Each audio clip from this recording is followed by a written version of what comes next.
Salut à tous, c'est TutoiPhone et aujourd'hui on se retrouve pour une nouvelle vidéo, sur une présentation d'une coque waterproof, un produit signé Turata. À la piscine, au bord de la plage, en faisant du surf et j'en passe pendant les vacances, cette coque peut être le produit qu'il vous faut.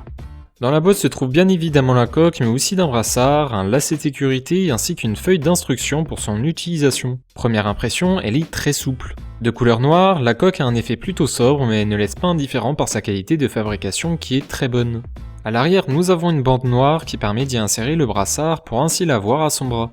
Niveau sécurité sur la maniabilité, une dragonne peut être attachée à la coque pour être sûr de ne pas la faire tomber. Pour l'installation de l'appareil iOS dans la coque, elle rentre parfaitement sans aucun problème. Par contre, il y a une limitation sur la taille du téléphone qui ne doit pas dépasser les 6 pouces. En ce qui concerne le système de fermeture, il est plutôt efficace. La protection est très bien faite et de grande qualité. Bien entendu, cela reste mon avis personnel sur une bonne période avec cette coque et je garantis qu'il n'y a aucun risque sur une éventuelle infiltration de liquide. La coque utilise un système de fermeture à zip assez ingénieux qui fait en sorte de garder cette étanchéité sans aucun souci.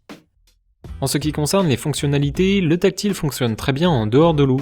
Et en immersion? Eh bien on va voir ça tout de suite. Pour cela, je vais utiliser un récipient d'eau totalement rempli pour que la coque puisse être en totale immersion. Le premier test que je vais faire va permettre de savoir si oui ou non l'appareil fonctionne après plusieurs manipulations sous l'eau. C'est en le sortant de l'eau que l'on constate visuellement qu'il n'y a aucun dégât et que le tactile fonctionne correctement. Le temps d'immersion sous l'eau peut durer très longtemps, mais par mesure de sécurité, même si d'après le système de fermeture cela ne risque rien, il est préférable que cela ne dépasse pas les 30 minutes. Cette coque est certifiée IPX8, ce qui veut dire entre autres qu'elle peut atteindre les 30 mètres. De mon point de vue, cela reste nettement suffisant. Deuxième test, le tactile sous l'eau. Alors je confirme que ça fonctionne, mais de temps à autre il y a quelques difficultés sur la réactivité de l'écran.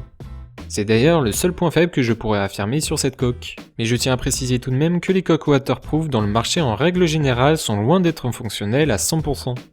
Pour en conclure de cette coque, je trouve qu'elle répond parfaitement à mes attentes. Que ce soit en sport d'eau, sur le sable, de temps neigeux ou à la pêche, votre appareil sera entre de bonnes mains et qui d'ailleurs, elle est à un prix très bas. Et voilà, c'était TutoiPhone, j'espère que la vidéo vous aura plu. N'hésitez pas à commenter, à partager, à liker ou bien à vous abonner à ma chaîne YouTube. Je vous laisse, à la prochaine, salut salut!